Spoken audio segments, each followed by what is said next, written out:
Salam dan bahagia. Di sini kami akan mempresentasikan tentang supply chain management pada pabrik mie instan. Sebelumnya kita beranggotakan 3 orang, yaitu Lailatul Ramadhani, Setiawan, Alif Ilham Haya. Pertama yaitu definisi mie instan. Apakah mie instan itu? Ya, yang sering kita ketahui, mie instan dapat juga dinamakan sebagai camilan gampang kenyang yang tinggal diseduh dengan air panas dan siap disajikan. Dan mie instan ini dapat dibawa kemana-mana, seperti perjalanan jauh, terus pada saat bencana alam seperti banjir, tsunami, dan lain sebagainya, kita dapat menggunakan mie instan untuk mengganjal perut kita. Dan adanya mie instan ini, kita tidak perlu repot-repot menyalakan kompor untuk menyeduhnya. Tingkat proses produksi mie instan pada kemasan cup. Bahan baku utamanya yaitu tepung terigu. Larutan tepung terigu yang dicampur dengan larutan premix, kemudian aduk sampai tercampur rata dan kalis. Dan kalau sudah jadi, lanjut dibentuk menjadi lembaran panjang, kemudian dipotong. Mie untuk ukuran cup, ukurannya lebih kecil dari mie ukuran biasa.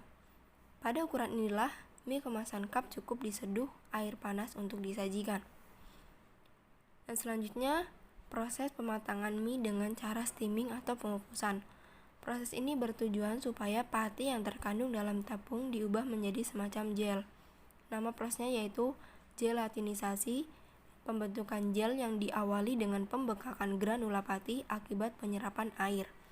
Pada proses steaming ini, adonan mie akan menjadi lebih kuat dan keras. Sekarang mie sudah siap untuk dibentuk dengan cetakan cup sesuai takaran untuk 1 porsi. Lanjut penggorengan mie pada minyak panas bersuhu tinggi, sehingga air dalam mie menguap dengan cepat dan menghasilkan pori-pori halus di permukaan mie. Dari proses inilah yang membuat mie instan akan menjadi lebih lama daya simpannya. Setelah digoreng, mie harus didinginkan dulu sampai pada suhu normal, sambil berjalan pada konveyor menuju pengemasan. Pada saat proses pengemasan, disinilah mie instan cup yang sudah dikemas diberi bumbu-bumbu mie instan untuk siap disajikan. Berikut ini adalah identifikasi supplier yang dibutuhkan. Yang pertama adalah tepung terigu. Tepung terigu diperoleh dari biji gandum yang digiling. Fungsi tepung terigu dalam pembuatan mie instan antara lain memberi atau membentuk adonan selama proses pencampuran, menarik atau mengikat bahan lain dan mendistribusikan secara merata, mengikat gas selama proses penggorengan, membentuk struktur mie instan, serta sebagai sumber karbohidrat dan protein. Tepung terigu ini diproduksi oleh PT Indofood Sukses Makmur Tbk Divisi Bogasari Flour Mills di Jakarta. Yang kedua adalah tepung tapioka. Tepung tapioka digunakan untuk membentuk tekstur mie menjadi lebih keras, sehingga adonan mudah dibentuk sesuai dengan yang diinginkan. Yang ketiga adalah air. Air digunakan untuk membentuk tekstur adonan dan gluten, mengontrol kepadatan dan suhu adonan. Air ini diambil atau berasal dari perusahaan air minum atau PAM di Jakarta. Yang selanjutnya adalah alkali. Alkali merupakan campuran dari zat antioksidan, pengemulsi, pengatur keasaman, pengental, pengembang, pewarna, mineral, dan penguat rasa yang aman untuk dikonsumsi. Selanjutnya adalah minyak goreng. Minyak goreng digunakan sebagai bahan tambahan pada mie instan yang dimasukkan ke dalam kemasan untuk menambah cita rasa dalam hasil produk mie instan sampai ke tangan customer. Minyak goreng sendiri diambil atau diproduksi dari PT Salim Informasi Pratama Tbk di Jakarta. Selanjutnya adalah bumbu. Bumbu juga digunakan sebagai bahan tambahan untuk meningkatkan cita rasa mie instan. Bumbu ini diproduksi oleh PT Food Ingredients Development di Cikampek. Yang terakhir adalah karton packaging. Karton ini digunakan sebagai kemasan terakhir atau pembungkus dari beberapa produk mie instan. Kemasan ini dibuat atau diproduksi oleh Racipek di Jakarta dan Purinusa di Bandung. Dan inilah gambar rantai pasok pada mie instan Indomie.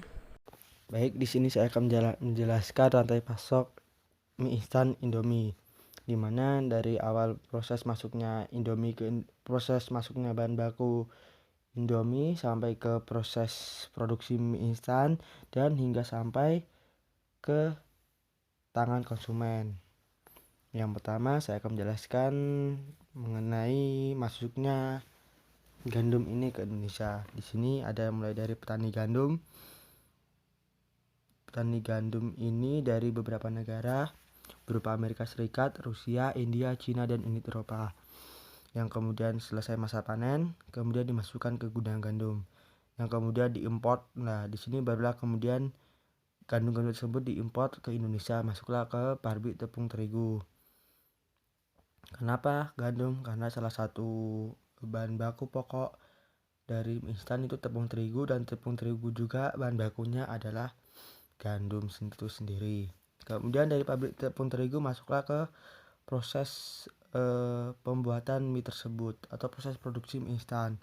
Di sini dari proses awalnya menjadi bahan baku sampai menjadi bahan jadi, ini terdapat di proses ini.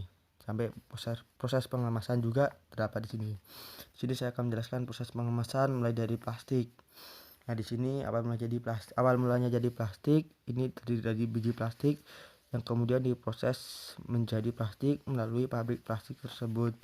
Bagaimana plastik-plastik tersebut yang diinginkan oleh para perusahaan. Kemudian di sini ada pabrik kertas. Mulai dari kayu, kemudian diubah menjadi bubur kertas, dan diolah dari pabrik bubur kertas, kemudian menjadilah kertas yang diinginkan. Yang ketiga ini jadilah dari proses pengemasan. Nah, dari proses produksi mie instan barulah masuklah ke distribusi. Nah, dari distribusi inilah diantarkan ke toko-toko atau distribusi makanan yang lain. Jadilah hingga ke toko makanan yang ada di Indonesia. Ini Indomie tersebut sudah nggak asing lah, makanan yang di telinga kita sering makan sehari-hari.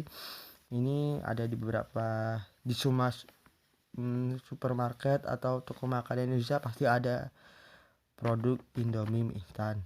Kemudian barulah masuk ke tangan konsumen. Dari konsumen tersebut menjadi puncak akhir dari rantai pasok Indomie tersebut. Hubungan rantai pasok pada proses produksi industri mie instan Indomie. Yang pertama yaitu bahan baku. Mengapa bahan baku? Ya, karena mie instan diolah dengan bahan baku utama yaitu biji gandum yang berprotein tinggi, yang aman dikonsumsi dan beserta campuran premix lainnya. Yang kedua yaitu permintaan konsumen. Dengan adanya mie instan ini, yang praktis diseduh, para konsumen mulai mengkonsumsi mie instan sebagai makanan cadangan, bahkan sebagai makanan pembantu saat dalam keadaan tertentu. Yang ketiga yaitu pesaing. Untuk berani bersaing agar mie instan Indomie layak di tangan pelanggan, maka mie instan ini mengutamakan kualitas dan juga menambahkan varian rasa pada mie instan agar konsumen tidak merasa bosan dengan produk mie instan ini. Yang terakhir yaitu perekonomian atau bisnis. Mie instan ini juga berpengaruh pada perekonomian yang sedang berjalan, yaitu bisnis mie instan agar selalu berjalan sampai penjuru dunia. Saya Lailatul Ramadhani.